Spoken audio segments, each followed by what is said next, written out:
रामकृष्ण हरी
रूपा पाहता लोचन रूपा पाहता लोचन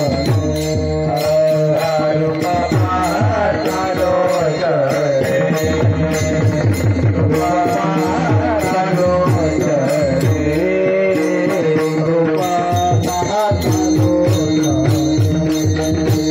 रूपा पाहता लोचन रूपा पाहता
Oh,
नामाचे पोवाडे अखंड ज्याची वाचा पडे अखंड ज्याची वाचा पडे अखंड ज्याची वाचा पडे राम नामाचे पोवाडे अखंड ज्याची वाचा पडे अखंड ज्याची वाचा पडे अखंड ज्याची वाया पडे धन्य तो एक संसारी राम नाम उच्चारी राम नाम उच्चारी राम नाम उच्चारी तो एक संसारी राम नाम उच्चारी राम नाम उच्चारी राम नाम उच्चारी राम नाम देवाचा काळ आज्ञा धारक त्याचा काळ आज्ञा धारक त्याचा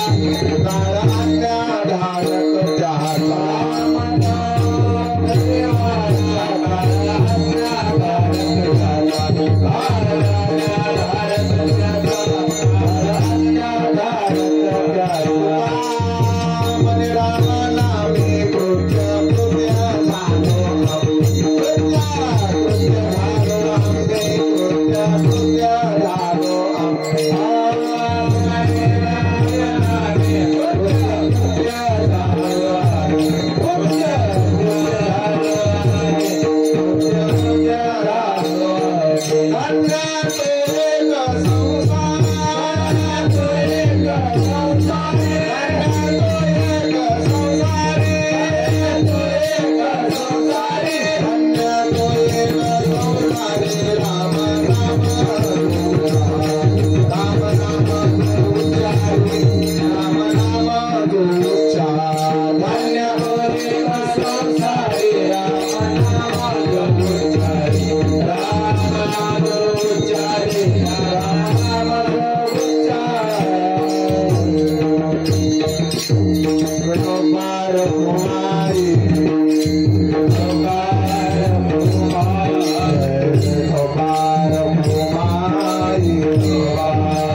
राम नामाचे पोवाडे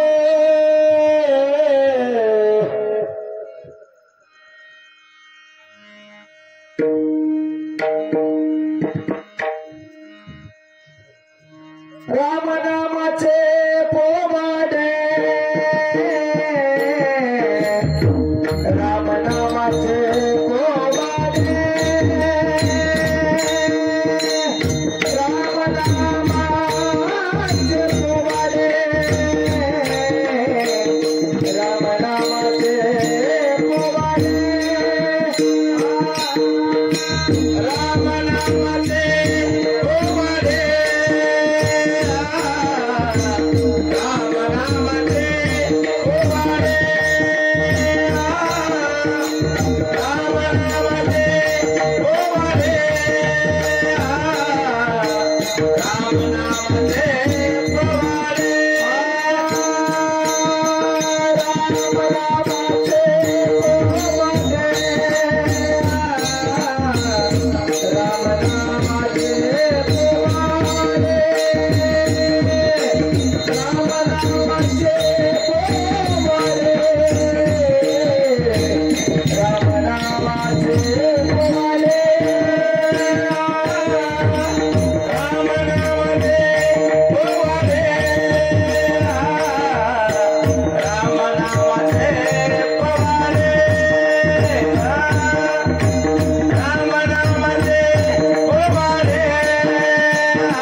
हरी रामनामाचे पोवाडे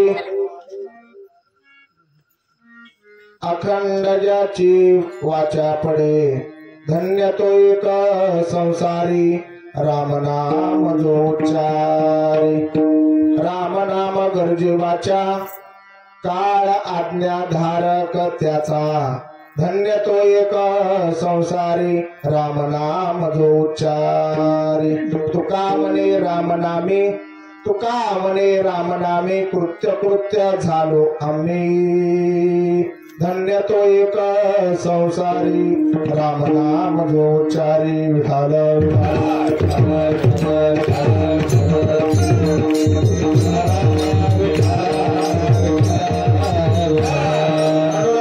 करू प्रथम नमन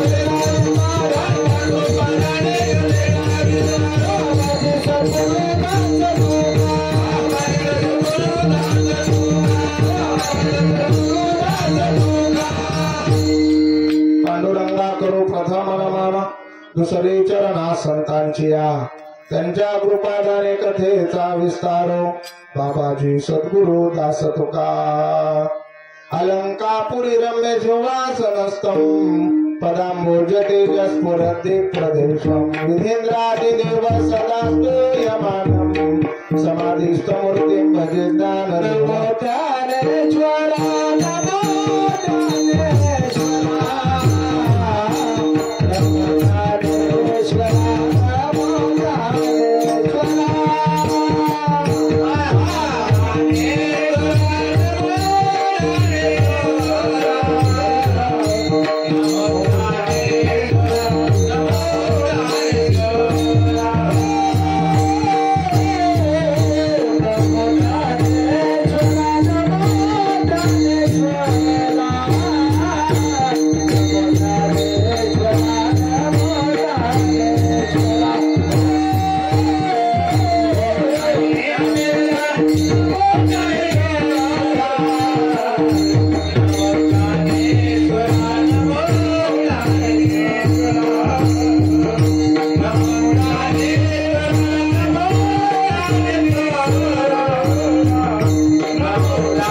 नमो चराचरी प्रथम नमन करू गणनाथा उमा शंकराची सुता चरणावरी ठेवून या माथा साष्टांगी आता दंडवत दुसरी वंद सारदाजी चतुर्णाची आत्मदा क्षिदीपा विजय जातीच्या चरणोजा दंडवत आता वंद रंग भूमिका कीर्तने उभी होती लोका टाळ मृदंग श्रुते देखा त्या माझे अंगण दंडवत आयुष्य नमन करून या सकळा हरिकथा बोली बोबड्या बोला आज्ञाने म्हणून या पुढ्या बाळा चालवी सकळा नामा म्हणे विठ्ठल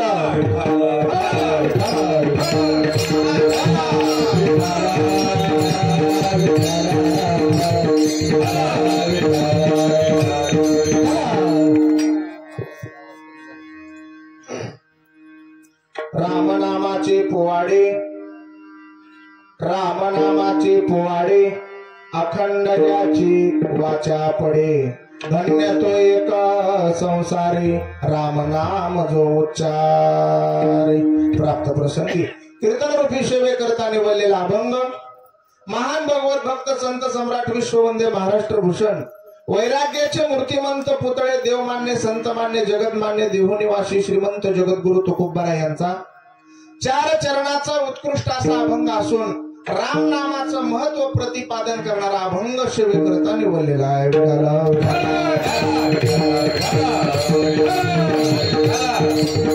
सेवेला प्रारंभ करण्यापूर्वी अल्पसा परिहार देणं वक्त्याचं कर्तव्य या नात्यानं आज आपल्या या मौजे पिस्तमवाडी नगरीमध्ये मुसळे वस्तीवरती हा 2 दिवसाचा भव्य आणि दिव्य असा कीर्तन महोत्सव साजरा करत आहेत आपल्या गावचे भूषण आमचे गुरुवर्य आमचे मार्गदर्शक ज्यांनी लहानपणापासून परमार्थाचं बीज आज संपूर्ण परिसरामध्ये रोवलं ते हरिभक्तीपरायण गुरुवर्य प्रकाश महाराज मुसळे सर यांनी या ठिकाणी आपल्या या पवित्र गोष्टीवरती 2 दिवसाचा भव्य दिव्य सोहळा संपन्न करत आहेत अखंडितपणे चालू असलेला हा सोहळा प्रभू रामचंद्रांचा रामनवमी उत्सव उद्या होत आहे आणि त्या उत्साहाचं औचित्य साधून त्यांच्या मातोश्री असणाऱ्या कैलासवासी वैकुंठवासी कुसुमबाई मुसळे यांचं 16वं पुण्यस्मरण आहे आणि 16व्या पुण्यस्मरणाचं औचित्य अधिक उद्या रामनवमीचा दिवस आहे म्हणजे हा दुग्ध शर्करा योग एकत्रितपणे करून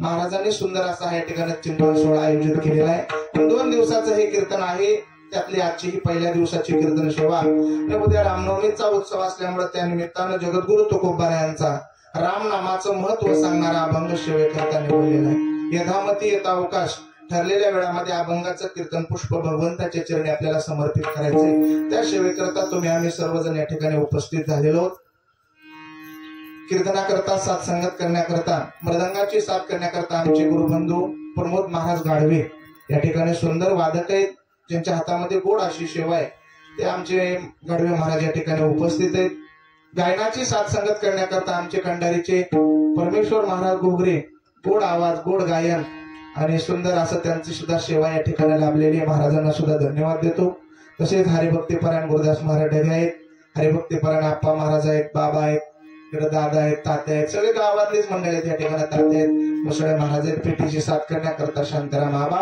आदी करून सर्व प्रेमाची मंडळी सर्वांचा नामोल्लेख करणं शक्य नाही गावातलीच माणसं असल्यामुळे बसलेल्याची सुद्धा नावं पाठ आहेत मला सगळ्यांची आता सगळ्यांची नावं घ्यायची म्हटले तर 11 इथंच वाचतील प्रत्येकाचा नामोल्लेख करणं टाळतो तुकोबरा यांच्या भाषेमध्ये नमस्कार मस्तक हे पायावरी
मस्तक हे पायावरी या वार करी संतांच्या सर्वांना कोटी कोटी दंडवत प्रणाम आणि आवर्जून नामोल्लेख करावा अशी ही साऊंड सिस्टीम बरं का जोरदार एकदा टाळ्या करायच्या सिस्टीम करता आमचे श्यामनाथ कला मंडप पिस्तमवाडी प्रोपा आमचे परम मित्र समाधान मुसळे यांनी गोड अशी साऊंड सिस्टीम लावलेली आहे इतकी गोड आहे की सुंदर आवाज बरं का एक वेळेला आमच्या कलाकारांना जेवण नाही टायमाला दिलं तरी चालतं आबा पण वक्त्यांचा प्राण म्हणजे साऊंड सिस्टीम असते गोड सिस्टीम महाराजांनी या ठिकाणी दिलेली आहे त्याबद्दल आमच्या भयांना सुद्धा धन्यवाद देतो आणि सुंदर अशी त्यांचा युट्यूब चॅनल आहे त्या चॅनल वरती सबस्क्राईब करायचंय सुंदर अशी चिंतन या ठिकाणी सेवा संपूर्ण लाईव्ह कार्यक्रम चालू आहे बरं का. सर्वांना विनंती आहे, सुंदर असा कार्यक्रम करायचा आहे. झोपू नका कोण्या, त्यात मध्ये लाईव्ह चालू आहे. पण सर्वांना विनंती आहे, सर्वांनी सुंदरपणे आपली ही सेवा भगवंताच्या चरणी समर्पित करायची आहे. रामनवमीचा दिवस आहे उद्या आणि त्यानिमित्तानं हे पुण्यस्मरणाची सोहळा असल्यामुळं सर्वांना पुनश्च एकदा कोटी कोटी अभिवादन करतो. आज या ठिकाणी आमचे फरतडे महाराज सुद्धा आमचे सद्गुरू या ठिकाणी आलेले आहेत. तसेच बापू सर्वांची नावं घेणं शक्य नाही, सर्वजण या ठिकाणी उपस्थित आहेत. सर्वांच्या चरणी अभिवादन करतो. झालेली कीर्तन आपलं कीर्तन रूपी शिबिर सुरुवात. विठाला विठाला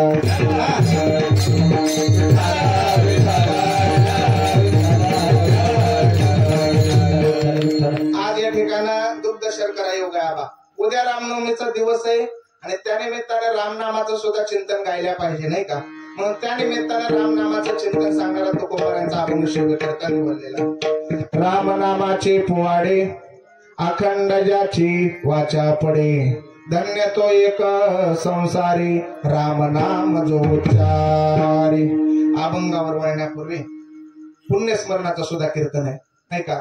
बरोबर आहे. प्रकाश महाराज गेली 16 वर्ष झालं अखंडितपणे या ठिकाणी आपल्या आईची या ठिकाणी पुण्यस्मरणाची सेवा ते करतायत. म्हणून 16वं हे पुण्यस्मरण आहे. कशा करता करायचं, कशा करता केल्या जातं याचं शास्त्र आहे महाराजाला. आपण थोडस चलत चलत त्याला सविस्तर चिंतन पाहू, अभंगाकडे वळण्याचा प्रयत्न करू. बघा, आपल्या जीवनामध्ये मानवी जन्मामध्ये जन्माला आल्याच्या नंतर मृत्यूपर्यंत माणसाच्या जन्मामध्ये 3 सोहळे केले जातात. 3 सोहळे होत असतात. आता या ठिकाणी परमेश्वर महाराज आहेत, कर्मकांडाचं चिंतन मांडणारे सुंदर आमचे गुरुबंध. कशा करता जन्माल्यापासून मरेपर्यंत माणसाच्या जन्मामध्ये 3 विधी होत असतात. कोणत्या कोणत्या? पहिला विधी तो शास्त्रानं सांगितलेला आहे तो 10वा, दुसरा आहे तो 13वा आणि तिसरा आहे ते वर्ष श्राद्ध आहे. आता 3 विधी कशा करता करायच्या अगदी 5 मिनिटांमध्ये सांगतो आणि आपल्या अभंगाकडे वळायचे. पहिला आहे तो 10वा, दुसरा आहे तो 13वा आणि तिसरा आहे ते वर्ष श्राद्ध आहे. मग तिथून पुढे केलं जातं ते पुण्यस्मरण, हे ज्याच्या त्याच्या सोयीनुसार केलं जातं. पण ह्या 3 विधी माणसानं आपल्या जीवनामध्ये केलेल्या जातात, प्रत्येकाच्या जीवनामध्ये होत असतात. 10वा आणि 13वा हा जीवनामध्ये केला जातो. वर्ष श्राद्ध हे केलं जातं का? हे विधी आहे महाराज. बघा, प्रत्येकाकरता. हे कशा करता सांगायचं त्याचं कारण आहे. आजच्या काळाची गरज आहे महाराज. कीर्तनामध्ये छत्रपती शिवाजी महाराज नाही सांगितले, छत्रपती संभाजी महाराज नाही सांगितले, तर काय होईल? प्रत्येक माणसांचा 10वा 13वा वर्ष श्राद्ध एकाच दिवशी घालावं लागेल. धाम परमम हे सांगण्याची काळाची गरज आहे. कशा करता करायचं? 10वा हा विधी आहे आणि 13वा आणि वर्ष श्राद्ध हे शास्त्र सांगितलेले. एक वेळेला 10वा मागे पुढे केला एखाद्याचा तरी चालतो, पण 13वा आणि वर्ष श्राद्ध एकही दिवस मागे पुढे करता येत. ते शास्त्र आहे महाराज. विधी बदलला तरी चालतो पण शास्त्र बदलता येत नाही. कसं? एखाद्या माणसाचा 10वा अमक्या अमक्या तारखेला ठरलेला आहे आणि चुकून त्याच भावकीतला त्याच घरातला एखादा दुसरा माणूस वारला तर दोघांचाही 10वा एका दिवशी घालता येतो, पण 13वा घालता येतो का? 13वा हा 13व्याच दिवशी, 13वा बदलता येत नाही. त्याला शास्त्र आहे महाराज. शास्त्र असं सांगतं 13वा वर्ष श्राद्ध एकाच दिवशी घातल्या जातं, पण 10वा मागे पुढे केला तरी चालतो. गणिताच्या भाषेमध्ये सांगू का? सोपं करून सांगतो म्हणजे तुमच्या लक्षात येईल. बघा तुम्ही, 2 आणि 2 किती हो बापू? 2 आणि 2 4. आबा 2 आणि 2 4. प्रमोद महाराज 2 आणि 2 4. सगळे 4च कसं काय सांगतात?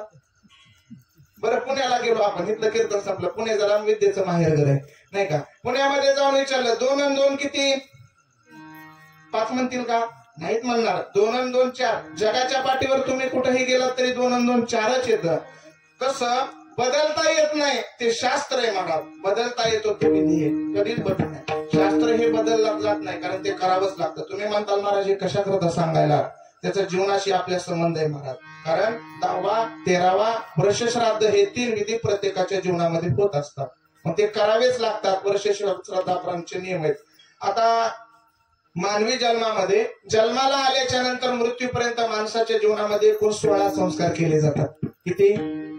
16 संस्कार प्रत्येकाच्या जीवनामध्ये होत असतात. बघा, हे 16 संस्कार प्रत्येकाच्या जीवनामध्ये होत असतात. वर्ष श्राद्धापर्यंत केले जातात ते 16 संस्कार. सांगू का?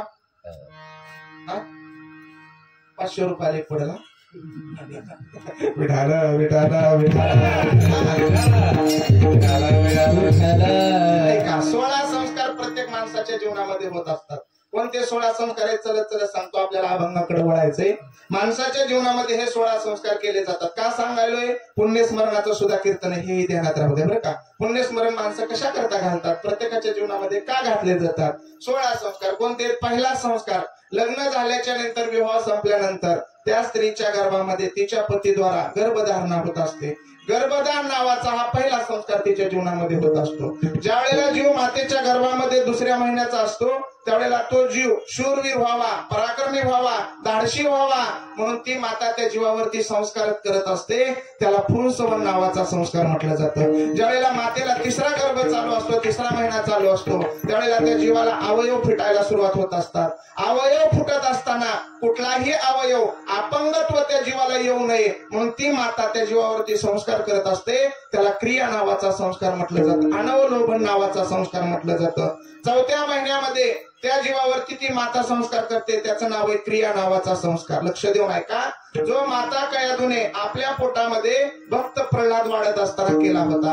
5वा संस्कार कोणता आहे? 7व्या महिन्यामध्ये गर्भधारणा झाल्याच्या नंतर त्या मातेला आपल्या राज्याच्या सीमेवरती नेलं जातं, सीमेचं दर्शन केलं जातं. नवे नवे गावाच्या बाजूला जर एखादी नदी वाहत असेल तर त्या नदीचं दर्शन केलं जातं. त्याला आपल्या भाषेमध्ये डोहाळ जेवण म्हटलं जातं. अगदी 7व्या महिन्यातला हा संस्कार आहे महाराज. किती झाले?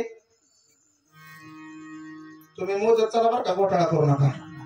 5 झाले. माणसाच्या जीवनातले हे 5 संस्कार कधी जीव जन्माला यायच्या अगोदर केले जातात, ते 5 संस्कार असतात. आणि राहिलेले 11 संस्कार जीव जन्माला आल्याच्या नंतर केले जातात. ज्यावेळेला जीव जन्माला येतो त्यावेळेला महाराज त्या जीवाची नाळ आपल्या आईच्या गर्भामध्ये, उदरामध्ये अडकलेली असते. त्यावेळेला 7व्या महिन्यामध्ये त्या महिलेला ज्या गंगेच्या स्नानावरती नेलेलं असतं त्याच ठिकाणी त्या जीवाच्या वल्लाने जायचं, आहे ह्या कपड्यासहित स्नान करायचं, 2 खापराचे तुकडे घ्यायचे आणि त्या जीवाची नाळ आईच्या गर्भातली तोडायची. त्याला जाटकर्म नावाचा संस्कार म्हटलं जातं.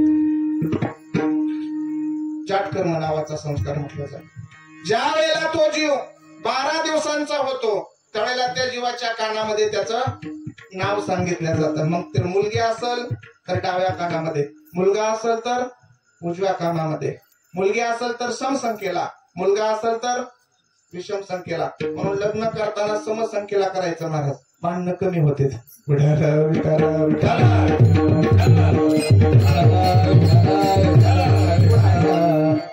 12व्या दिवशी केला जातो, त्याचं नाव आहे नामकरण संस्कार. हा प्रत्येक माणसाच्या जीवनामध्ये होत असतो, नामसंस्कार. ज्यावेळेला जीव 6व्या महिन्याचा होतो, आपल्या हिंदू धर्म संस्कृतीमध्ये लक्ष देऊन आहे का, एकही स्त्री, बाळंतीण स्त्री 6 महिने आपल्या घराचा दरवाजा ओलांडत नाही. पण 6वा महिना झाल्याच्या नंतर त्या मुलाला घ्यायचं आणि दरवाजापर्यंत यायचं आणि त्या मातेला सांगायचं, मुलाला हे बघ, तू तुझ्या आयुष्यामध्ये केलेली पापकर्म, केलेली पुण्यकर्म तुला जरी वाटत नसलं, कुणी बघत नाही, तरी जगाचा बाप सूर्यनारायण बघतोय. सूर्यनारायण वरून पाहतोय की तू आयुष्यामध्ये तुझ्या काय केलं, त्यानुसार तुला त्या वेळेला ती संधी, त्यानुसार तुला नरकाची स्वर्गाची प्राप्ती होणार आहे. सूर्यनारायणाला घाबर, असं ती आई त्या मुलाला सांगत असते. कधी? 6वा महिना झाल्याच्या नंतर. त्याला सूर्यावलोकन नावाचा संस्कार म्हटलं जातं. ज्या वेळेला तो जीव 1 वर्षाचा 6 महिन्याचा होतो त्यावेळेला त्या आईकडून त्या जीवाला, त्या मुलाला दही भात किंवा मध भात खाऊ घातल्या जातं. लहान मुलगा असतो त्याला आपल्या भाषेमध्ये अन्नप्रशन नावाचा संस्कार म्हटलं जातं. पुढे तो जीव ज्या वेळेला 3 वर्षाचा, 1 वर्षाचा होतो, 1 वर्षाचा झाल्याच्या नंतर त्याच्या जीवनामध्ये त्याचा नामकरण संस्कार केला, वर्धापन नावाचा संस्कार केला जातो. आपल्या भाषेमध्ये त्याला आपण वाढदिवस असं म्हणतो. पुढे ऐका. वर्ष झाल्याच्या नंतर पुन्हा 3 वर्षाचा झाल्यानंतर तोच मुलगा शाळेमध्ये घातला जातो. गुरुजनांच्या हस्ते त्याला विद्या दिली जाते. तो एक संस्कार त्याच्या जीवनामध्ये होत असतो. तिथून पुढे त्या जीवाचं मुलगा 5 वर्षाचा झाल्याच्या नंतर चांगला मुहूर्त बघून ब्राह्मण मंडळींच्या हस्ते त्याचं जाटकर्म नावाचा संस्कार म्हणजे जावळ काढणे असे त्याला म्हटलं जातं. पुढे तो जीव शाळेमध्ये जाऊ लागतो. गुरुजनांच्या हस्ते त्याला एक विद्या दिली जाते. गुरुजी सांगतात, ही विद्या चांगल्या कामाकरता वापरली तर तुझ्या उपयोगाला येईल, नाहीतर विद्या उपयोगाला येणार नाही. त्याला संवर्तक नावाचे संस्कार म्हटलं जातं. आणि जाटकर्म म्हणजे उपनयन नावाचा संस्कार हा त्याच्या जीवनामध्ये होत असतो. किती झाले हो?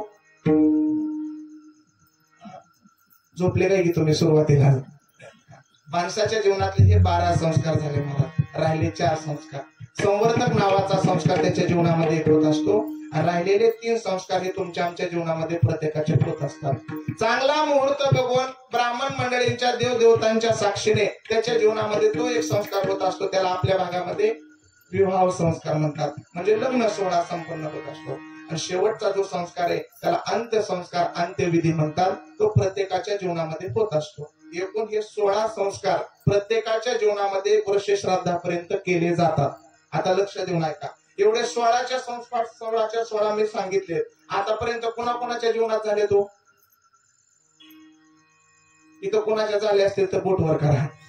झालेत का? कोणावरही नाही झाले. तुम्ही म्हणताल तुमच्यावर झाले का? माझ्यावरही नाहीत ना झाले, कारण अजून जिवंत आहे मी. 16 संस्कार इथं बसलेल्या लोकांपैकी कुणाच्याही जीवनावर झालेले नाही. मग प्रत्येकाच्या जीवनावर 3 मात्र निश्चित झालेले आहेत. कोणते? नामकरण संस्कार 1, दुसरा आहे तो विवाह संस्कार 2 आणि तिसरा आहे तो अंत्यसंस्कार. हे 3 प्रत्येकाच्या जीवनामध्ये होत असतात. हे 3 संस्कार होतात, पण राहिलेले 13 संस्कार केले जात नाहीत. मग त्याच्याकरता करायचा असतो तो 13वा असतो. विठाल विठाल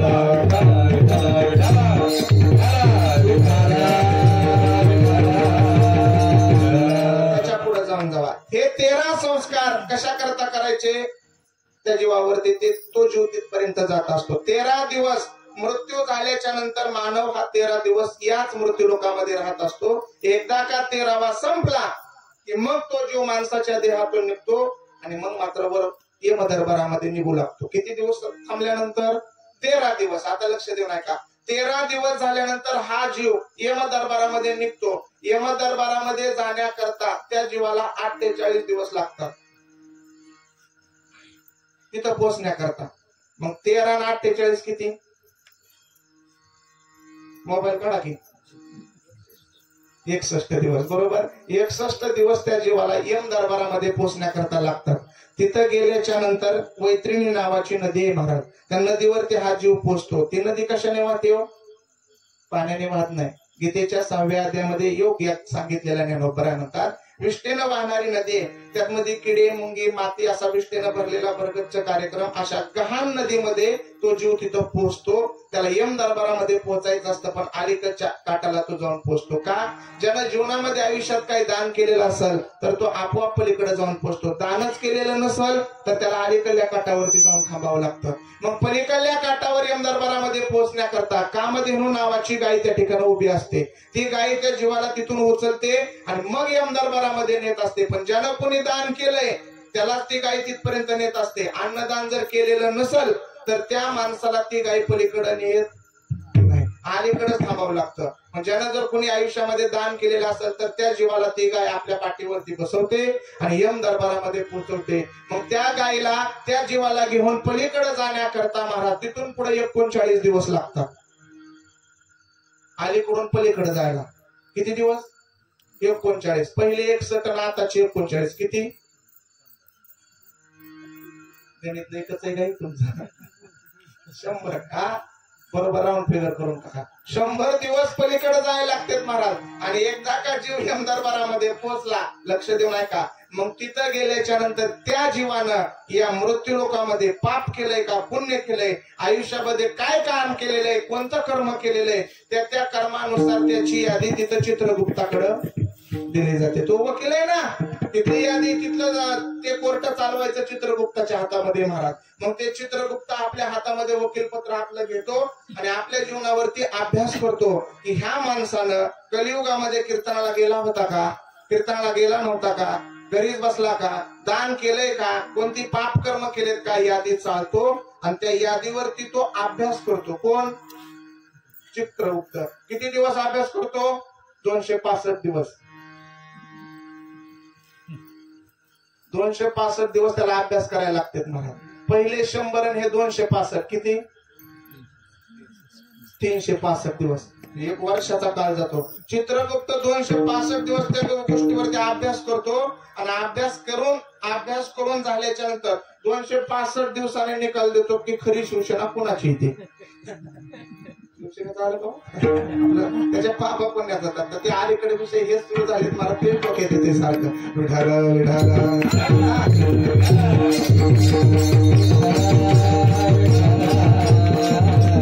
आणि मग तिथं गेल्याच्या जायला लागतो. त्या जीवानं काय काम केलेलं आहे, कोणतं कर्म केलेलं आहे, त्यानुसार त्या जीवाला स्वर्गाची प्राप्ती का नरकाची प्राप्ती द्यायची ते यमाच्या हातामध्ये असतं. मग यम दरबारामध्ये त्या जीवानं केलेल्या पुण्यानुसार त्याला स्वर्गाची प्राप्ती होत असते. हे सांगायचंय का? 1 वर्षावधीचा कालावधी त्या जीवाला तिथं जायला लागतो महाराज.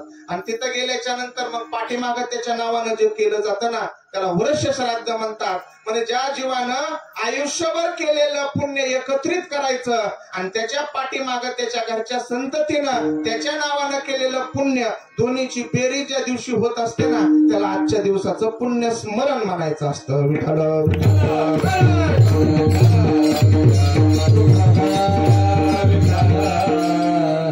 आता शुद्ध माणसं म्हणतील उदास महाराज, अहो गेलेला जीव वर्ष झालं, 16 वर्ष झालं तो इथून गेलाय आणि तिथं केलेलं पुण्य कुठं थोडंच त्याला मिळणार आहे असं तुम्हाला ग्रह शंका येत असं नाही का? इथं केलेलं पुण्य त्या जीवाला मिळू शकत नाही असं तुम्हाला वाटत असेल. पण शंका तुमच्या डोक्यातली काढतो. इथं केलेलं पुण्य त्या जीवाला मिळतं हे धर्मशास्त्र सांगतं मला, मी मनाचं सांगत नाही. बघा सोपं करून सांगतो तुम्हाला. आता प्रत्येकाच्या खिशामध्ये मोबाईल आहे बघा, कारण मोबाईल शिवाय माणूस नाहीच. सहसा प्रत्येकाच्या खिशामध्ये मोबाईल असतो. त्या मोबाईल मध्ये ऍप आहेत बघा, ऍप्लिकेशन बरेच येते नाही का? युट्यूब आहे, फेसबुक आहे, गुगल आहे, इन्स्टा आहे, फेसबुक सगळे ऍप आहेत त्यामध्ये. त्या मोबाईल मध्ये एक फोन पे नावाचं ऍप आहे, प्रत्येकाला माहिती आहे फोन पे बरोबर. ते फोन पे नावाचं ऍप उघडायचं आणि त्यामध्ये एक नंबर डायल करा 8308459573 आणि ह्या नंबरला 10,000 रुपये तुम्ही क्लिक करून सोडा. बटन दाबलं खाटकीनं मला मेसेज पडतो इकडे. वगैरे मास प्रयोग करून बघा. तिकडं बटन दाबलं की माझ्या खिशातल्या मोबाईलला 10,000 आपोआप येऊन पडते. म्हणजे तिकडं बटन दाबलेलं जर पैसे हित येत असतील तर त्यांच्या नावानं केलेलं पुण्य त्यांना का मिळणार नाही? विठाला विठाला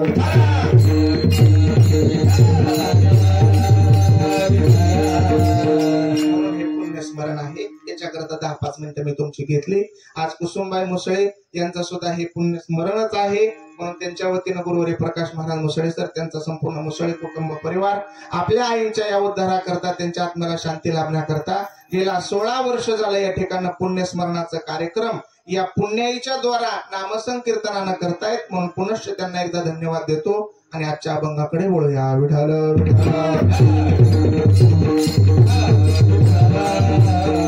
आता उद्या रामनवमीचा दिवस आहे आणि रामनवमीचा दिवस असल्यामुळे प्रभू रामचंद्रांचा जन्मोत्सव साजरा आपल्याला उद्या सकाळी 12 वाजता या ठिकाणी करायचा आहे.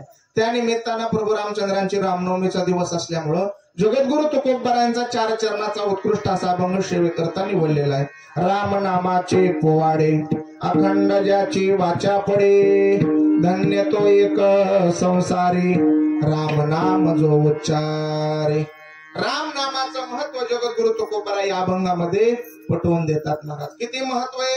जगामध्ये सगळ्यात पवित्र आणि सगळ्यात सोपं जर काय असेल तर ते देवाचं नाम आहे बघा. सगळ्यात सोपं नाव आहे.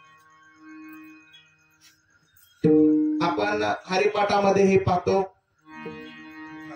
विष्णूने मच्छिंद्रनाथाचा अवतार धारण केला आणि मच्छिंद्रनाथाचा अवतार धारण करून भगवान शंकराच्या मुखातून राम नामाचं महत्व ते ऐकू लागले आणि महत्व ऐकत असताना ते सर्व रामनामाचं महत्व ऐकून घेतलं आणि मच्छिंद्रनाथाने तो रामनामाचा मंत्र गोरक्षनाथाला दिला. गोरक्षनाथानं तोच मंत्र गहिनीनाथाला दिला. गहिनीनाथानं तोच मंत्र ज्ञानदेवाला दिला आणि ज्ञानदेवानं अख्ख्या जगासमोर प्रगट केला. प्रगट गुह्य बोले विश्व ब्रह्माची केले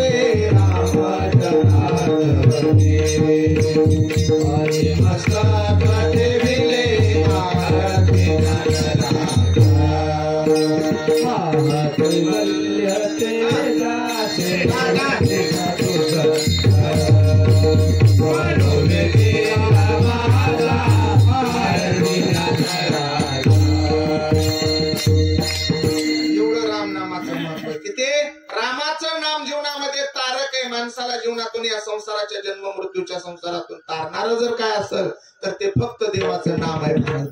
की ते भगवान प्रभू रामचंद्राच्या नावानं लक्ष देऊन आहे का पाण्यामध्ये दगड तरंगलो नाही का? पाण्यामध्ये दगड टाकला की तरंगत होता. पाण्यामध्ये दगड कोणाच्या नावानं? रामाच्या नावानं. काय ताकद होती हो. एवढा मोठा सेतू तयार झाला आणि लंकेवरती महाराज युद्ध करण्याकरता सगळे वानर त्या पुलावरून लंकेमध्ये गेले. नीट ऐका बरं का, रामनामाचं महत्व सांगतोय. लंकेमध्ये गेल्याच्या नंतर वाऱ्यासारखी बातमी पसरली लंकेमध्ये. त्या रामाच्या नामानं पाण्यावरती दगड तरंगते. माकडांनी टाकलेले सगळे दगड समुद्रावर तरंगू लागले. राक्षस घाबरू लागले. भयभट वातावरण झालं. राक्षसांनी धीर सोडला. राक्षस पळून जाऊ लागले लंकेतून. हे रावणाच्या लक्षात आलं. रावणानं विचार केला, राक्षसांचं जर धैर्य खचलं, राक्षस जर निघून गेले तर विजय कोणाचा? रामाचा पक्का. काहीतरी डोकं लढवावं. रावणानं काय केलं, सगळ्या राक्षसांना बोलवलं, सांगितलं घाबरू नका. दगड कुणाच्या नावाने धरलेत? रामाच्या नावानं. म्हणजे राम काय एवढा मोठा नाही, अजिबात घाबरू नका. मोठ्यातला मोठा दगड इकडे आणा म्हणला. मी पाण्यामध्ये टाकतो म्हणला. माझी पण ताकद किती आहे बघा. मोठ्यातला मोठा दगड 50-50 राक्षसांनी एकत्रित येऊन तो दगड आणला, रावणाकडे दिला. रावणानं तो दगड आपल्याकडे घेतला.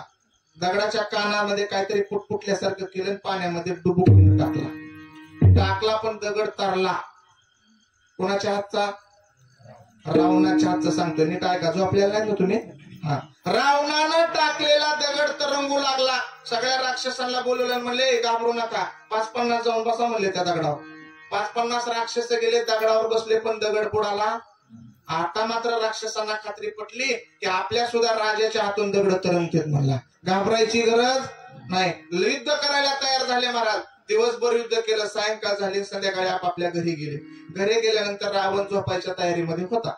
तेवढ्यात मंडोदरी आले, रावणाची धर्मपत्नी. महाराज मंडोदरी आली. रावणाला विचारलं, का हो आज नवीनच बातमी ऐकायला मिळाली. म्हणले काय? रामाच्या हातून दगड तरंगतेत. हे खरं होतं म्हणले, पण तुमच्या हातून दगड तरंगतेत मला अजून बी खरं वाटत नाही. कोण म्हणले? मंडोदरी. रावणानं सांगितलं, हे बघ जे झालंय ते झालंय, आता डबल तो विषय काढ नको, मला दिवसभर थकवा आलाय, झोपू दे म्हणला. तिनं सांगितलं, नाही नाही नाही, अजिबात नाही, झोपायचं नाही. काय झालंय ते खरं सांगायचं. रामाच्या हातून दगड तरंगत होते, मान्य केलं मी म्हणले, पण तुमच्या हातून दगड तरंगलाय, दगड तरंगतोय, मला खरंच वाटत नाही. खरं सांगा नेमकं काय गोहे याच्या मागचं. रावण सांगायला तयार होईना. पण आपल्या शास्त्रामध्ये बाल हट्ट, स्त्री हट्ट, राज हट्ट आहेत महाराज. हे हट्ट पुरावेच लागतात. आता ज्यांचे झाले त्यांना माहिती आहे स्त्री हट्ट कसा असतो. एक जणाचं नवीनच लग्न झालं होतं महाराज. बायको रोजच त्याला ताप द्यायची प्रमोद महाराज. म्हणले तुमच्यात आणि माकडामध्ये काहीच फरक नाही म्हणले. माकडं तुमच्यात काय फरक आहे म्हणले. माकडं झाडावर तरी तर वर चढतात म्हणले. माकडा तुमच्यापेक्षा माकडा बरी म्हणले. ते म्हणला, हे बघ माकडात माझ्यात काहीच फरक नाही, माकडं माझ्यापेक्षा बरे. माकडं झाडावर चढतात म्हणला मी. त्यानं काय केलं, 1 महिनाभर रोज प्रॅक्टिस केली. आंब्याच्या झाडावर चढायचा उतरायचा, चढायचा उतरायचा. बायकोकडे गेला, म्हणला हे बघ माकडासारखं मी सुद्धा चढायला लागलो की नाही चढायला. मग ती म्हणली, आता तुम्ही झाडावर चढायला लागलात ना, मग माकडात तुमच्यात आता काय बदल आहे. आजपर्यंत माकडाला तरी एकच होतं, काय बदल आहे. तसं स्त्री हट्ट, राज हट्ट आणि बाल हट्ट मला पुरवावाच लागतो. रावणानं सांगितलंय, बघ जास्त आगावपणा करू नको म्हणला. सगळं काय झालंय ते तुला सांगू का? सांगावं लागलं महाराज. रावणानं मंडोदरीला सांगितलं, पाण्यावर दगड तरंगतो ही गोष्ट खरी आहे म्हणला. आणि आज कशाला दगड तरंगला तेही सांगतो. तो दगड माझ्या जवळ घेतला, सांगितलं दगडाला, दगडा तू जर पाण्यामध्ये बुडाला तर तुला रामनामाची शपथ आहे. कोणाची? रामनामाची शपथ आहे. दगडा पाण्यामध्ये जर बुडाला तर तुला रामनामाची शपथ आहे. मंडोदरे पाण्यामध्ये दगड तरंगतोय ग, ही माझी ताकद नाही, त्या रामनामाची ताकद आहे की जी रामामध्ये सुद्धा नाही, ती रामाच्या नामामध्ये. विठ्ठल विठ्ठल.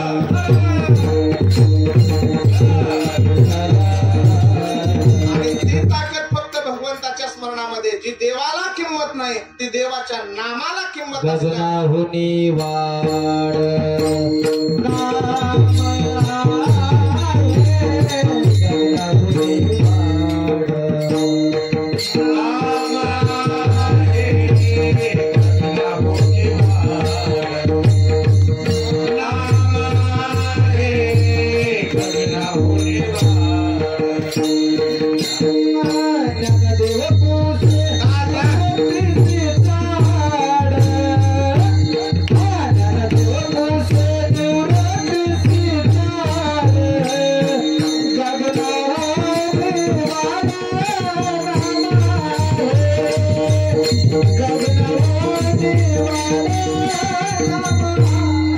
Thank you.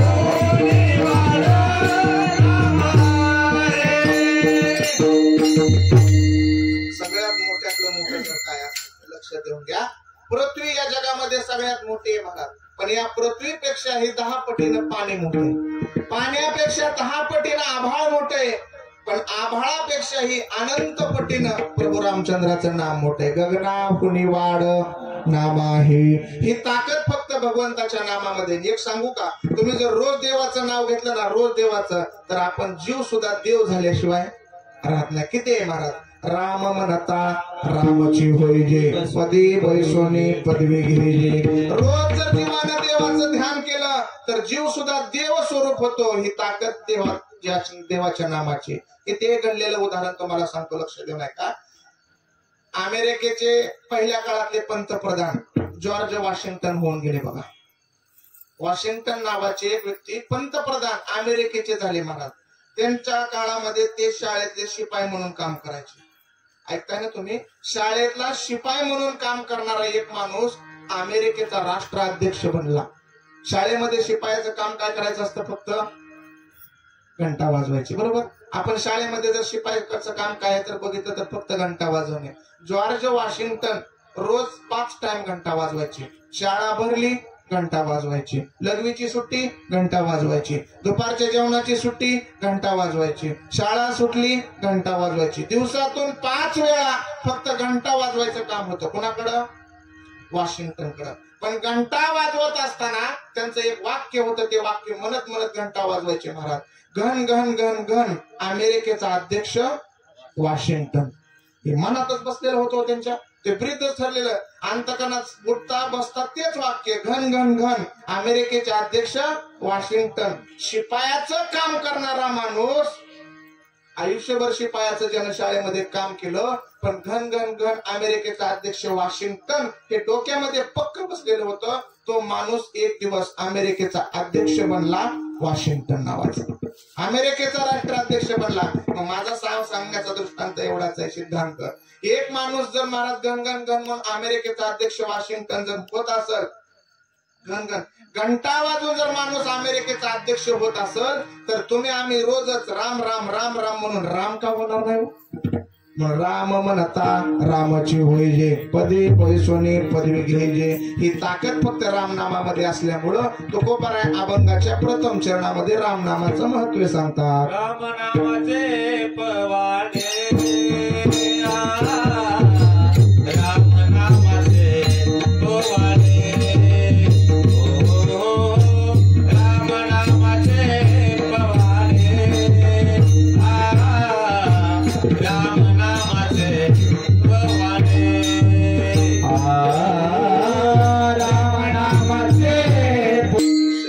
निवडलेल्या अभंगाच्या पहिल्या चरणामध्ये महाराज सांगतात, एवढं महत्व रामनामाचं असल्यामुळं तुम्ही आम्ही सर्वांनी मुखानं फक्त त्या भगवंताचं स्मरण करायचंय. राम नामाचे पोवाडे अखंड ज्याची वाचा पडे, धन्य तो एक संसारी राम नाम जो उच्चारे.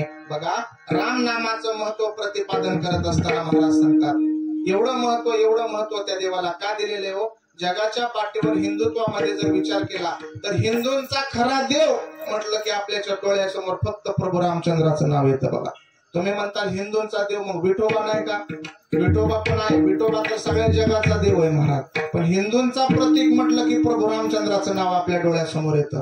का, लोकाभिराम होते महाराज. रामाचं महत्व सांगत असताना महाराज सांगतात, रामासारखा आतापर्यंत देव झालेला नाही, रामासारखा राजा झालेला नाही, रामासारखा पिता झालेला नाही, रामासारखा पुत्र झालेला नाही, रामासारखा शत्रू झालेला नाही, नवे नवे रामासारखा राजा सुद्धा झालेला नाही. कसा होता देव, एवढा मोठा देव होता महाराज, त्याचं वर्णन केलेलं आहे. रामरक्षामध्ये महाराज सांगतात, लोकाभिरामम रणरंक धीरम राजीव नेत्रम रघुवंशनाथम कारुण्यपूर्णम करुणाकरतम श्रीरामचंद्रम शरणम प्रपद्ये. रामनामाचं महत्व प्रतिपादन करत असताना लोकाभिराम होते महाराज, म्हणजे लोकांचं ऐकून राज्य करणारा राम होता. रामासारखा महाराज शत्रू नाही, मित्र नाही, पुत्र नाही, पिता नाही, अनेक वर्णन रामाचे आलेले बघा. पुत्र कसा नाही, सावत्र आहे न दिलेलं वचन होतं. 14 वर्षांचा वनवास स्वीकारला महाराज. कोणाच्या आज्ञेवरून? सावतरायच्या आज्ञेवरून. रामासारखा पिता सुद्धा नाही. लव आणि अंकुश. अख्ख्या 11,000 वर्षांच्या आयुष्यामध्ये 2च मुलं होती रामाला. हम दो हमारे दो, मम्मी पप्पा को बाहेर फेर दो, हे आताच झालं. पण रामानं आपल्या जीवनामध्ये 2च पुत्र महाराज. रामाचं वर्णन करत असताना एवढा मोठा राम आचरणीय होता. राम नामाचं महत्व. शाळेमध्ये एका शिक्षकानं विद्यार्थ्यांना सांगितलं, पोरांनो राम नामाचं महत्व एवढं मोठं आहे. म्हणले कोणतं? राम म्हटल्याबरोबर अंतःकरणातली सगळी पाप बाहेर निघून जातात. एक पोरग म्हणला, गुरुजी राम म्हटल्याबरोबर जर पाप बाहेर जात असतील तर मची काय गरज आहे? गुरुजींनी सांगितलं, कंपनीच्या भाषेमध्ये नॉन रिटर्न ऑल, गेलेलं पाणी किंवा गेलेली वाफ पुन्हा बाहेर येऊ नये म्हणून जसा वाल दिला जातो ना, तसं अंतःकरणातनं गेलेली पाप पुन्हा अंतःकरणात येऊ शकतात, नाही का? रा म्हटलं की पाप निघून जाते. तोंडाला प्रयोग करून बघा. पण पुन्हा पाप अंतःकरणात येऊ नये म्हणून त्याच्याकरता म दिलेला आहे. विठ्ठल विठ्ठल.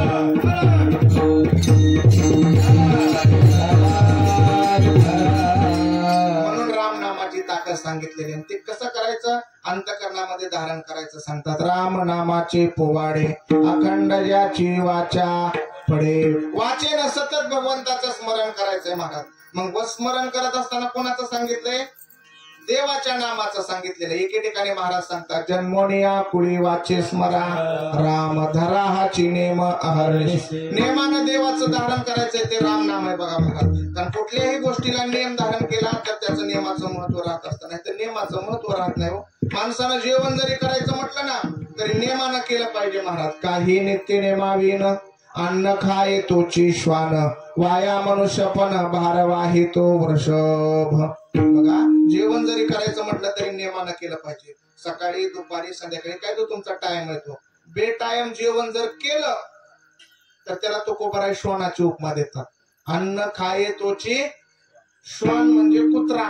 कधीही आता काय काय माणसं दिवसभर उपास धरतात महाराज एकादशीचा, संध्याकाळी 12 वाजले संपली म्हणते एकादश करा चालू, नाही का? 12च्या पुढे एकादश संपली पुन्हा तू जर जेवण करत असशील तर महाराज म्हणतात तोची श्वान म्हणजे तो कुत्रा आहे महाराज. म्हणजे कुठलाही नियम जर करायचा असेल तर नियमाला करायचा, कारण नियमाला फार किंमत आहे बघा. किती किंमत आहे? एक दृष्टांत सांगतो पुढे चलतो. एक जण माझ्याकडे आला आणि मला रुपेश महाराज कीर्तन ऐकलं, मला धन्यता वाटली. एखादा नियम सांगा ना म्हणला. तुम्ही सांगाल तो नियम करायला मी तयार आहे. म्हणलं एक नियम कर, आजपासून खोटं बोलायचं नाही. सोपा नियम आहे म्हणलं. सोपा नियम आहे, तू कर म्हणला हा नियम. तो म्हणला महाराज हा नियम आपल्याला नाही जमणार. म्हणलं का? म्हणला चौकातच किराणा दुकान आहे आपल्या गावात. 5 रुपयाचा माल 10 रुपयाला जरी विकायचं म्हणलं तरी खोटं बोलावंच लागतं. म्हणला हा नियम आपल्याला नाही जमणार. दुसरा एखादा सांगा. त्याला म्हणलं आजपासून कोणाची निंदा टिंगल टवाळी करणार नाही, हा नियम कर. तो म्हणला महाराज हे सुद्धा नाही राव जमायचं म्हणला. म्हणलं का? मला रोजच संध्याकाळी म्हणला लोकांच्या उकाळ्या पाकळ्या काढल्याशिवाय झोपच लागत नाही म्हणला. हाही नियम नाही जमणार म्हणला. म्हणलं एक काम कर, तुझी तू ठरव कोणता नियम करणार. म्हणला आजपासून एक नियम करतो म्हणला. सोपा नियम आहे म्हणला. आमच्या घराच्या समोर एक कुंभार आहे म्हणला, वारकरी आहे म्हणला. रोज गंध लावतो, देवाची पूजा करतो सगळं. मला त्याचा गंध बघितल्याशिवाय चहा पिणार नाही. हा नियम करतो. कर म्हणलं, पण नियमानं कर. हा उठायचा, कुंभाराचा गंध बघायचा, चहा प्यायचा. उठायचा, कुंभाराचा गंध बघायचा, चहा प्यायचा. एके दिवशी कुंभार पहाटे उठला, मडकी घडवण्यासाठी माती आणण्याकरता डोंगरावरती गेला. हा कुंभाराचा गंध बघण्यासाठी त्याच्या घरी गेला. कुंभार काही घरी नव्हता. कुंभाराचा गंध बघायला हा डोंगरावरती गेला. कुंभार माती उकरत असताना कर्मधर्म संयोगाने त्याला सोन्याचा हंडा सापडला. त्यानं विचार केला सोन्याचा हंडा तर कुणी पाहिला नसेल, मग त्यानं असं नसतं असं डोंग कोण इकडे तिकडे बघणार. एवढ्यात हे तिथं पोचलेलंच होतं गिऱ्हाईक. कशाला?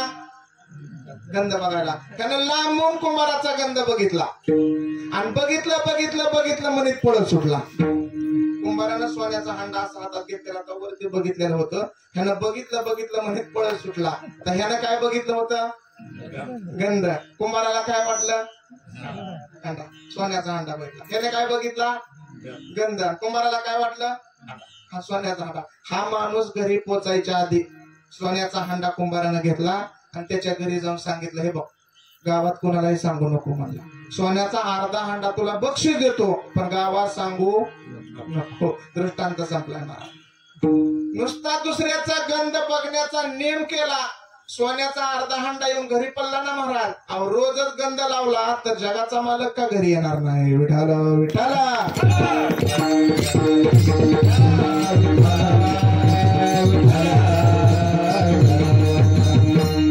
म्हणतात राम नामाचं महत्व तेवढं आहे.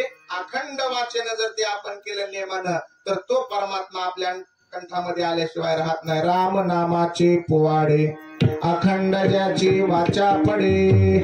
सतत जर भगवंताचं नामस्मरण केलं तर काय तुकोबारा म्हणतात त्याच्यासारखा धन्य या जगाच्या पाठीवर दुसरा कोणताच नाही. धन्य तो संसारे, धन्य तो संसारे, धन्य तो संसारे, धन्य तो संसारे, धन्य तो संसारे, धन्य तो संसारे, धन्य तो संसारे, धन्य तो संसारे. धन्य तो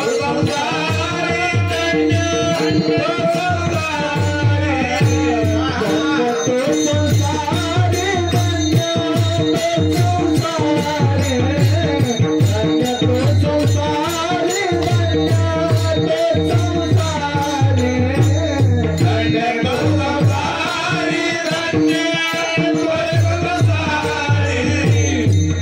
तो संसारे, धन्य तो संसारे, धन्य तो संसारे.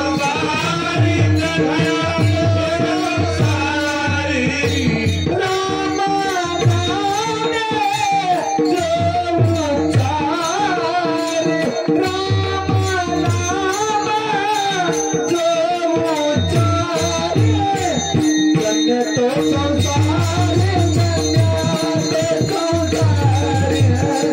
धन्य तो संसारे, धन्य तो संसारे. राम नामे जो उच्चारे, राम नाम जो उच्चारे, धन्य तो संसारे, धन्य तो संसारे, धन्य तो संसारे, धन्य तो संसारे. अभंगाच्या दुसऱ्या चरणामध्ये महाराज सांगतात जो मुखाने भगवंताचा उच्चार करतो ना संसारामध्ये तो खरा धन्य आहे. बघा धन्य तो एक संसारी राम नाम जो उच्चारी. रामाचं जो उच्चारण करतो तो खरा देव आहे. महाराज मी म्हणतो 495 वर्षाच्या प्रदीर्घ कालावधीनंतर खरंच आपल्या भारत देशाचा जो महाराज वनवास होता ना तो वनवास खऱ्या अर्थानं फिटला. बघा का गेल्या वर्षी आपण 2024 ला बघितलं अख्ख्या जगाचा प्राण आणि अयोध्येचा राम 495 वर्षानंतर प्रदीर्घ कालावधीनंतर पुन्हा अयोध्येमध्ये आला आणि भव्य दिव्य राम मंदिर स्थापन झालं. आपल्या खरा हिंदूंचा हा सण आहे. बघा विठ्ठल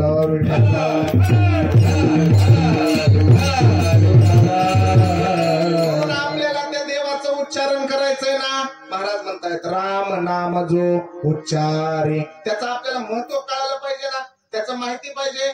पण एखाद्याला जर विचारलं आपण तुझ्या बापाचं नाव काय रे तर तो फक्त सांगू शकतो. आजोबाचं नाव सांगू शकतो. पंजोबाचं नाव सांगू शकतो. पंजोबाच्या वडिलाचं नाव इतकी माहिती आहे का तुम्हाला? नाही ना माहिती.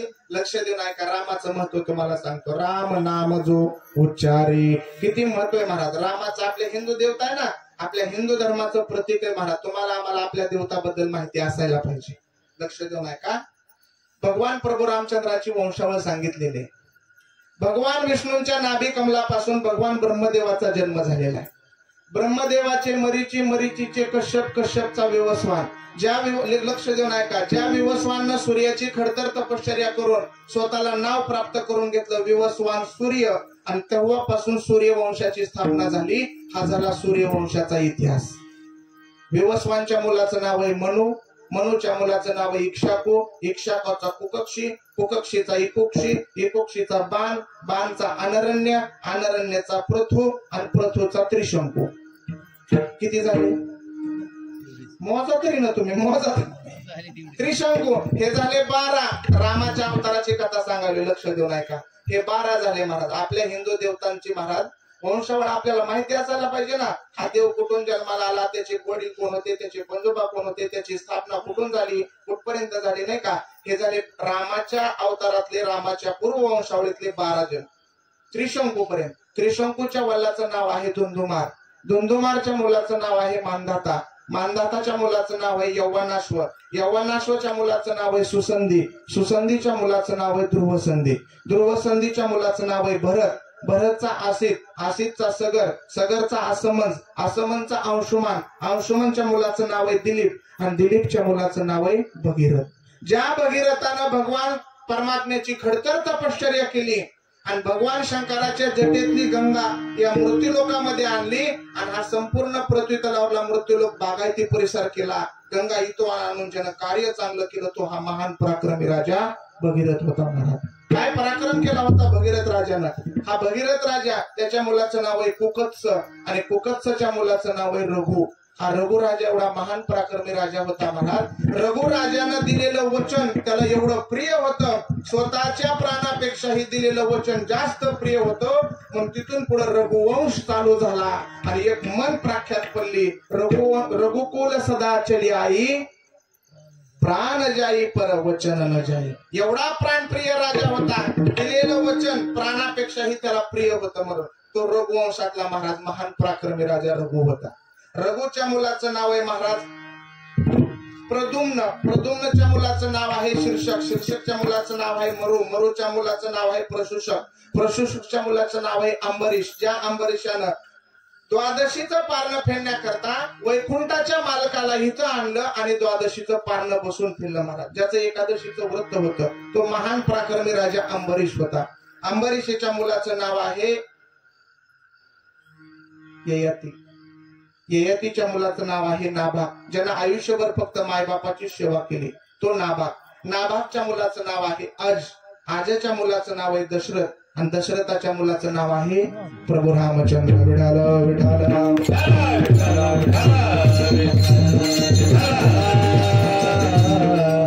ज्या हिंदू धर्मामध्ये राहतो ना आपण त्या देवतांची वंशावळ तरी आपल्याला कमीत कमी माहिती पाहिजे. हा 40 पिढ्यांचा इतिहास आहे देवाचा महाराज प्रभू रामचंद्राचा. नाही का महाराज सांगतात ज्या देवाचा आपण मुखानं नामस्मरण करतोय तो देव हा हिंदूंचं प्रतीक आहे ना. मग उद्या रामनवमीचा दिवस आहे महाराज, मुखानं सतत त्याचं चिंतन करायचं. महाराज सांगतात जर त्याचं चिंतन केलं, रामाच्या नामाचं उच्चारण केलं तर महाराज सांगतायत राम नाम गरजेवाच्या काळ आज्ञा धारक त्याचा. जर मुखानं देवाचं गर्जना केली तर काळ सुद्धा त्याचा आज्ञाधारक होतो. ही ताकद फक्त प्रभू रामचंद्राच्या नामामध्ये. विठाल विठाल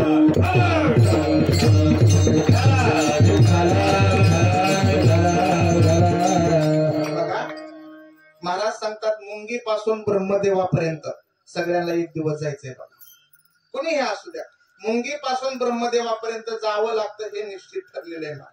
काळ ही देवाची विभूती आहे आणि त्या काळाच्या तडाख्यात सगळ्यांना जावं लागतं ही ताकद आहे काळाची.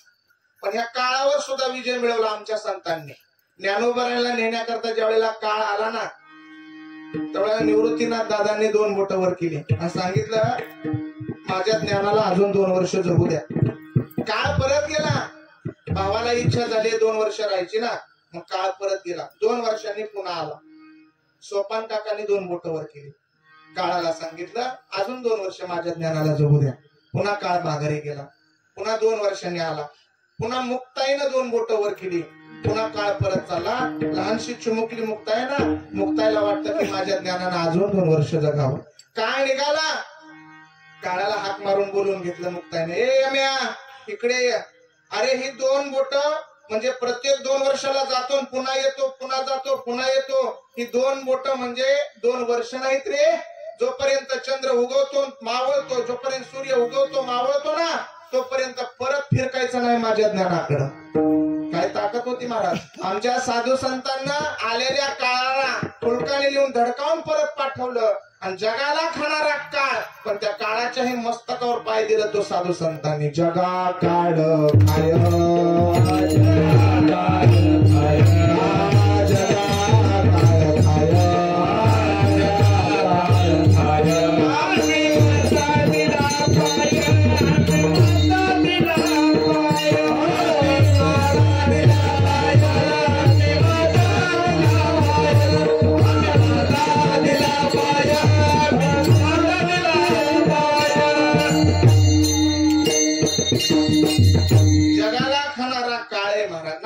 जगाला खाणाऱ्या काळावर सुद्धा आम्ही पाय दिला हो. एक पाय माथ्यावर दिला काळाच्या आणि दुसरा पाय वैकुंठामध्ये जाण्याकरता विमानामध्ये दिला. जगा काळ खाय आम्ही माता दिला पाय. मग काळ कोणालाही सोडत नाही. ज्याच्या त्याच्या भाग्यामध्ये लिहिलेलं ना ते ठरलेली जागा ठरलेला वेळ तिथं जावंच लागतं. भाग्याच्या विरोधात कुणी जायचं नाही बघा. लक्ष देऊन ऐका. एक दृष्टांत दाखवून सेवा समाप्त करायची वेळ होत आलेली आहे. भाग्याच्या विरोधामध्ये कुणीही जायचा प्रयत्न करू नका, कारण जे नशिबामध्ये लिहिलेले ना ते चुकत.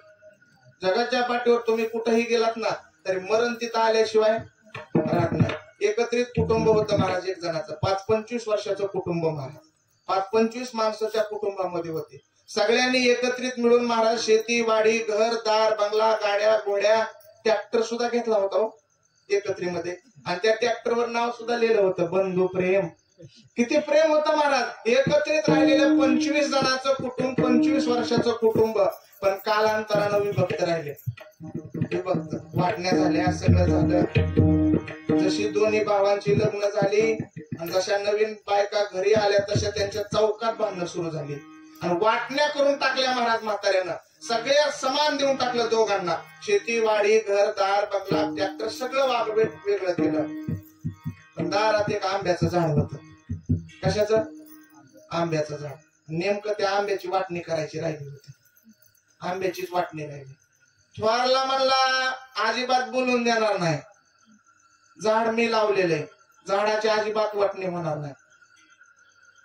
मधला म्हणला अरे झाड तू जरी लावलेलं असलं तरी पाणी मी घातलंय म्हणला, माझा वीस आहे ना. धाकला म्हणला अरे झाड तू लावलेलं असलं पाणी तू घातलेलं असलं तरी सगळ्यात धाकला मी ना म्हणला, भाऊ आहे म्हणला, माझा विचार करा ना थोडा तरी. मग म्हाताऱ्याने सगळ्यांचा विचार केला आणि सगळ्याला समान वाटण्या करायला सुरुवात केली. मला आंबा झाला. आंब्याचे 160 आंबे निघाले. किती? 160. थोरल्यानं 100 उचलले सुरुवातीला. मी लावलाय आंबा, अजिबात कुणी मध्ये बोलायचं नाही. 100 आंबे एकट्यानं उचललं. मधल्याने 50 उचलले. पाणी मी घातलंय म्हणला, मध्ये कोणी बोलायचं नाही. त्यानं 50 उचलले. खाली किती राहिले? 10. ते दाखल्याने 10 उचलले आणि खिशात घातले. घरी गेला. तिघांच्या वाटण्या झाल्या ना. परांड्याच्या बाजारला रविवारच्या दिवशी 100 आंबे ज्यानं घेतलं होतं ना ते सकाळी 10 वाजता परांड्याच्या बाजारला. रुपयाला आंबा रुपयाला आंबा रुपयाला आंबा. 12 वाजूस तर सगळे आंबे विकून टाकले. त्याला किती मिळाले? 100 रुपये घातले खिशात. आला घरी. 50 आंबेवाला होता ना तो टोपली घेऊन तिथे गेला आणि बाजारामध्ये महाराज ते आंबा विकायला बसला. पण तेवढ्यामध्ये वारं सुटलं, वावटा सुटलं. काल जसं सुटलं होतं ना तसं वारं वावटा सुटलं. आबाळ आले, इजा चमकू लागल्या, गडगड गडगड सुरू झालं महाराज. मार्केट हल्लं. आपल्या भाषेमध्ये भाव वाढलं. आणि ती परिस्थिती ह्यानं बघितली ना. 50 वाल्यानं 2 रुपयाला आंबा लावला. कितला? 2 ला. 2 ला आंबा 2 ला आंबा. 7 वाजूस तर ह्यानं 50च्या 50 आंबे विकले. त्याला किती मिळाले? 100 रुपये घातले खिशात. आला घरी. 10 आंबे आलं होतं ना त्याने टोपली घेतली, एका कोपऱ्यात बसलेलं होतं. 7च्या पुढे महाराज पाऊस सुरू झाला. वारं वावटा गुडघ्या इतकं पाणी, चिखल सगळा बाजारामध्ये. आणि नेमकं एक म्हातारं महाराज गुरुजी होतं. ते शाळेमधलं गुरुजी तिथं त्या बाजारामध्ये आलेलं होतं. बायकोनं सांगितलेलं हे बघा माझा मेहून तुमचा मेहुणा माझा भाऊ आज आलेला आहे, जेवायला बनवायचंय. दुसरं तिसरं काय केलं असतं पण रामनवमी म्हणली उद्या. आंब्याचा रस माझ्या भावाला करायचा आहे, बाजारला जाऊन आंबे घेऊन या. ते गुरुजी महाराज धोतर घालून गेलं. चिखलामध्ये वय झालेलं होतं. काठी टेकवीत गेलं. पत्र्याच्या कडेला 10 आंबे घेऊन बसलेलं ते म्हातारा महाराज 10 आंबे घेऊन बसलेलं पोरलं होतं. आणि गुरुजी तिथे जाऊन नेमकं उभा राहिला. म्हणला आता बाजार तर सगळा संपलाय, सगळे निघून गेले, पाऊस सुरू आहे. म्हणला गुडघे इतकं पाणी बाजारात झाले, आंबा आता कुठून मिळायचे. म्हणला बायकोने उगतच म्हणला हे माझ्या मागे ताप लावलाय. त्या मेहुण्याला बी कळत नव्हतं का पुन्हा कधीतरी यायचं तर पावसातच आलाय. वैतागलेलं होतं. आता इथं आंबे कुठं मिळायचे, आंबे मिळणारच नाहीत. मला आता इलाजच नाही. हे सगळं महाराज मनातल्या मनामध्ये तो मोठमोठ्या तो बोलू लागला तिथं गुरुजी. आणि हे 10 आंबे घेऊन टोपलीमध्ये बसलेलं होतं ना ते त्यानं सगळं गुरुजीचं ऐकून घेतलं. ऐकलेलं होतं. मग इकडं तिकडं बघितलं तेवढ्या टोपलीमध्ये 10 आंबे दिसलं. मग गुरुजी म्हणला तेवढ्याला द्यायचे आंबे. त्यानं सांगितलं बघा सकाळपासून बसलेलोय म्हणला, सगळे आंबे विकलेत म्हणला, 10च राहिलेत. 10 रुपयाला एक आंबा घ्यायचा असला तर घ्या, तर निघालोय म्हणला निघाला. गुरुजीला नाविलाज होता हो. ऐकून सांगितलेले होते. 10च्या आत 10 आंबे 100 रुपयाला गुरुजीनं विकत घेतले. त्याला किती मिळाले? 100. घातले खिशात आला घरी. 100 आंबेवाल्याला किती मिळाले? 100. 50 आंबेवाला किती मिळाले? 100. 10 आंबेवाल्याला किती मिळाले? 100. काय वडावडी करून उपयोग आहे का? माणसं उगीच बाकी छेडूनच जायचं फक्त मला. त्याच्या पुढची गंमत तुम्हाला सांगू का? 100 आंबेवाल्याची बायको आणि 10 आंबेवाल्याची बायको चौकात अशा गाठी पडल्या त्यांच्या. आणि 100 आंबेवाल्याच्या बायकोला 10 आंबेवाल्या बायकोने विचारलं, का ग तुझ्या नवऱ्याला किती मिळाले 100 आंब्याचे? म्हणली 100 रुपये. आणि तुझ्या नवऱ्याला? म्हणली माझ्या पण नवऱ्याला 100च रुपये. हे कसं म्हणली? 100 आंब्याचे 100 आणि 10 आंब्याचे पण 100. अजिबात खरं नाही म्हणली. खरं नाही. खिशातनं नोट काढली, कडक 100 रुपये जावली. हे बाप नवऱ्याने आता दाखवली. त्यात काहीच फरक नाही म्हणली. 100 आंब्याचे 100 आणि 10 आंब्याचे सुद्धा म्हणली माझे 100च, तुझ्या नवऱ्या इतके आलेले आहेत म्हणली. मग तर हिची तळपायची आग मस्तकाला गेली 100 वाल्याची. 100 आंब्याचे सुद्धा पैसे हिच्या नवऱ्या इतके 100च म्हणली. मुर्दा नक्की पिऊन आलेला दिसतोय म्हणली आमचा. भाग्याच्या विरोधामध्ये जर आपण गेलो महाराज तर भाग्य विरोधामध्ये जाऊन देत. जगी जीवनाचे सार झाले जगी जीवनाचे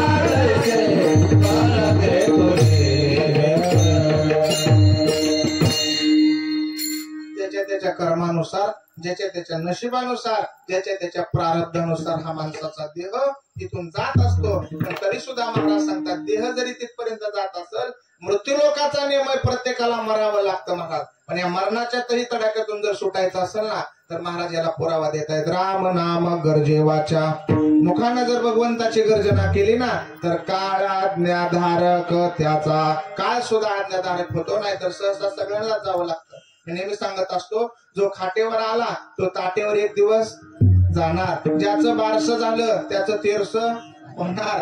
ज्याचं महाराज बँडबाजा लावून होतं त्याचं बोंबलून सुद्धा होतं. हे सगळ्यांना महाराज चुकत नाही ना. आम्ही ज्या वेळेला संस्थेमध्ये होतो त्यावेळेला एक अभंग आमच्या पाठांतरात आला होता महाराज. आजा मेला पंजा मेला बाप मसना गेला. आजा मेला पंजा मेला बाप मसना गेला.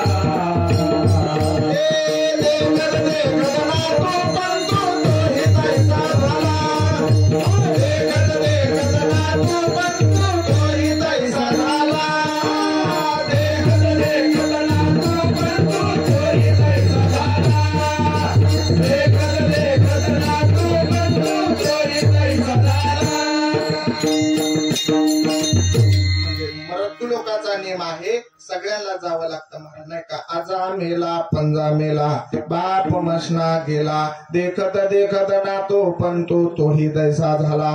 सगळ्यांना जावं लागणार ना हा मृत्यूलोकाचा नियम आहे. मुंगीपासून ब्रह्मदेवापर्यंत मरण कोणालाही चुकत नाही. पण याही तडाख्यातून जर सुटायचं असेल ना तर महाराज म्हणतात एकच काम करायचं, त्या भगवंताचं स्मरण करायचं. काळ आज्ञाधारक त्याचा, तो या संकटातून सोडवतो. बाकीचे कोणीही सोडवत नाहीत. महाराज वर्णन करतात, एका चक्र पाणी वाचून या.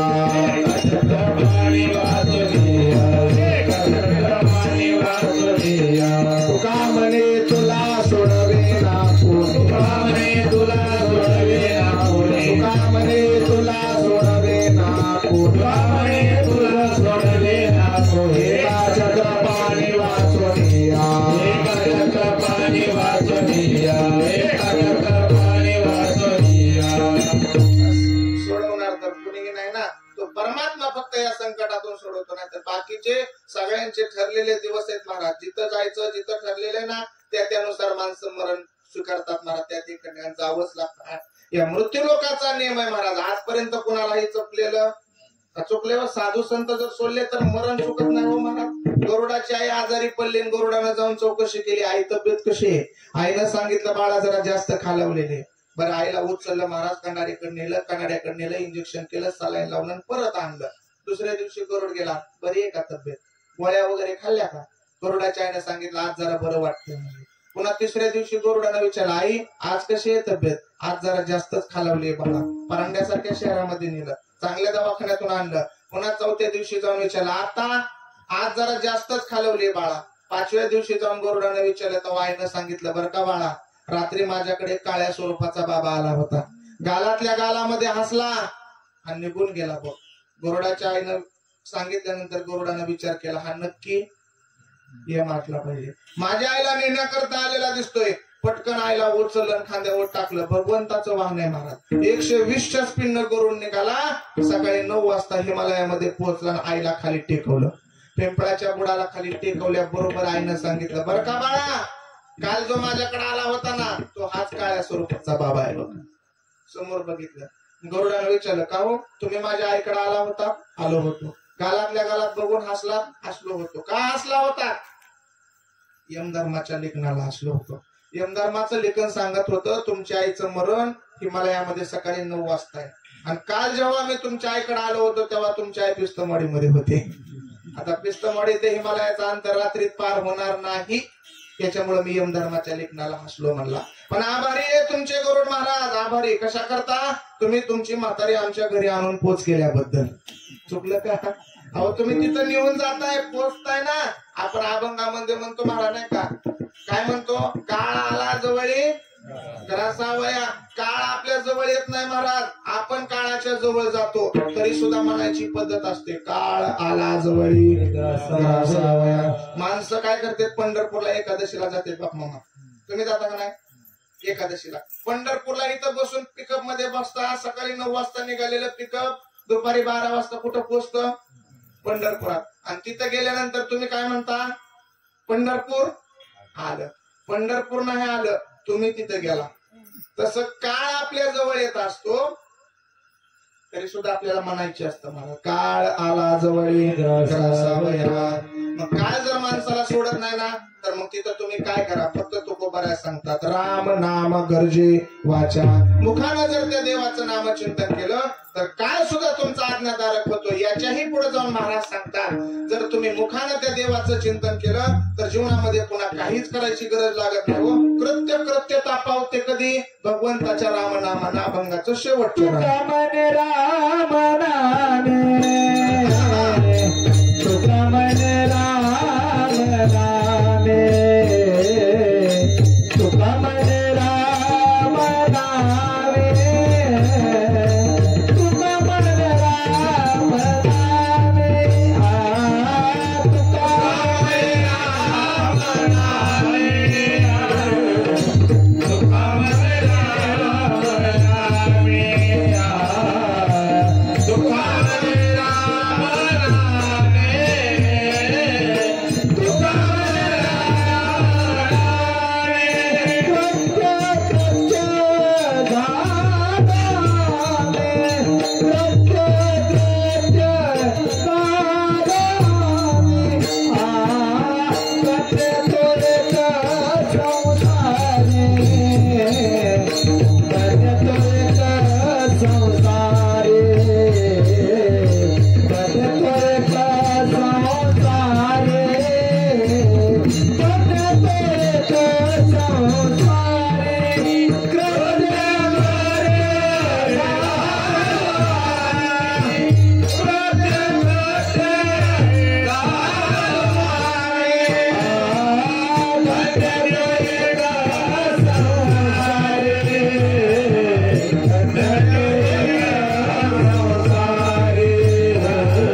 देवाचं नामचिंतन केल्यानं कृत्य कृत्यता पावते तुका म्हणे राम नामे कृत्य कृत्य झालो आम्ही धन्य तो एक संसारी राम नाम जो उच्चारी ज्ञानेश्वर एकदम वारकरी संप्रदायाच्या नियमानं हाताने टाळी आणि मुखानं गोड भजन सर्वांनी 2 मिनिटं करायचं आहे विठोबार मुखारी